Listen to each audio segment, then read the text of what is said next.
Mchungaji Mremi, wakati utakualika Reverend Moses kutoka kule pande za Moro Turi ili asome neno la Mungu. Tutasoma katika kitabu cha Yeremia 12 mstari wa 43. Siku hiyo watu walikuwa dhabihu nyingi wakishangilia kwa sababu Mungu aliwapa furaha kuu. Wanawake na watoto walishangilia. Pia sauti ya kushangilia huku Yerusalemu iliweza kusikika mbali sana. 44. Wakati huo watu walishauriwa kuwa wasimamizi wa nyumba na kwa vyumba vya ghala kwa ajili ya matoleo, malimbuko na saka kutoka kwenye yale mashamba yaliyozunguka miji waliopaswa kuleta kwenye ghala mafungu kama sheria ilivyokuwa imeamuru kwa ajili ya makuhani na Walawi. Kwa kuwa Yuda alifurahishwa na huduma ya makuhani na Walawi. Mstari wa mwisho, walifanya ibada ya Mungu wao, ibada ya utakaso na uimbaji wa rizi wa rango. Wakafanya hivyo pia kufuatana na amri za Daudi na Solomon mwanawe. Na hilo ndilo neno la Mungu, sote tuseme amen. Basi wakati huu kwa heshima kubwa tutamwalika Baba Askofu Reverend Fasio wa kanisa yetu na President Bishop ili aweze kutufungulia kanisa hili rasmi na kubariki katika jina la Yesu. Karibu Baba Askofu. Bwana Yesu asifiwe. Amina. Bwana Yesu asifiwe. Amen. Tuko na furaha tele kufika hapa Kiganjo hapa Kenya kwa sababu ya kazi njema ambayo imefanyika hapa ya watu ambao walionelea inafaa kujenga hekalu hili kwa ajili ya Mungu wao. Jambo kama hili lilipatikana katika nchi ya Uyahudi wakati mfalme Daudi aliona ni vyema kujenga nyumba ya Mungu wetu, na ingawa hakufanya, unajua alitoa mali zake nyingi na kuthibitisha mbele za watu na mbele za Mungu upendo mkuu aliokuwa nao na nyumba yake. Baadaye tunaona kijana wake wa kwanza aliitwa Sulemani akijenga hiyo nyumba kwa ustadi na uangalifu mkali, kwa sababu alijua hili ni hekalu la Mungu wao. Nataka nishukuru wao wamefanya jambo hili na niseme kulingana na mimi, ninaona wamefanya na moyo wao wote, na kama wamefanya jambo kama hili, lazima Mungu mwenyewe akiwa juu mbinguni amedhibitisha na yeye mwenyewe ameona ya kwamba ili tendo na watu ambao waliojitolea kufanya wakiwa wamejinyima ili kazi yake Yesu Kristo aliyotuachia tuweze kuifanya. Kwa hivyo nataka niombe ndio tuweze kulifungua rasmi jengo hili ambalo linaonyesha kwamba ni watu waliojitolea kwa hali na mali ili jambo hili lifanyike. Baba wangu na Mungu wangu, wewe Mwokozi wetu Yesu Kristo, uliyekuwako tangu siku za zamani, ulioko hata siku za sasa, Bwana wa mbinguni, katika jina la mwanao Yesu Kristo atendaye ishara na miujiza katika jina lake. Baba, tunakuja kufungua jengo hili lako rasmi, tukusema Mfalme, unajua nani alitoa msumari wa kwanza. Wewe unajua ni nani alitoa bati ama jiwe ama simenti ama zozote zile. Baraka ulizomnenea mtumishi wako Daudi kwa sababu ya kufikiria na kuona inafaa kujengea wewe hekalu, naziteremsha na kuziachilia juu ya wote ambao walishughulika na kazi hii njema namna hii ambayo inaonekana maridadi mbele ya macho yetu. Kwako ni maridadi hata zaidi, Mfalme wa amani. Ili jambo hili lifanyike, tunajua kuna mtu amejinyima, kuna mtu alienda an extra mile in their own budget, Lord, to facilitate this and to be able to finance this kind of a building. The Son and the Holy Spirit, we want to declare this building officially open, and we also want to declare that this building, this altar, is for God the Father, God the Son, God the Holy Spirit, now and forevermore. Amen. In the name of Jesus. Amen. Glory to God. Amen. Glory to Jesus. Amen.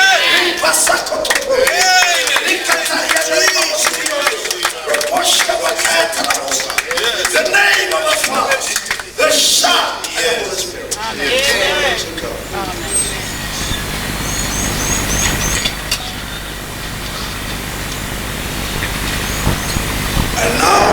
And now referring to the powers conferred to me by Talents in Bible Churches International, I want now to declare this building open in the name of the Father, the Son, and the Holy Spirit.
In the name of Jesus.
Victoria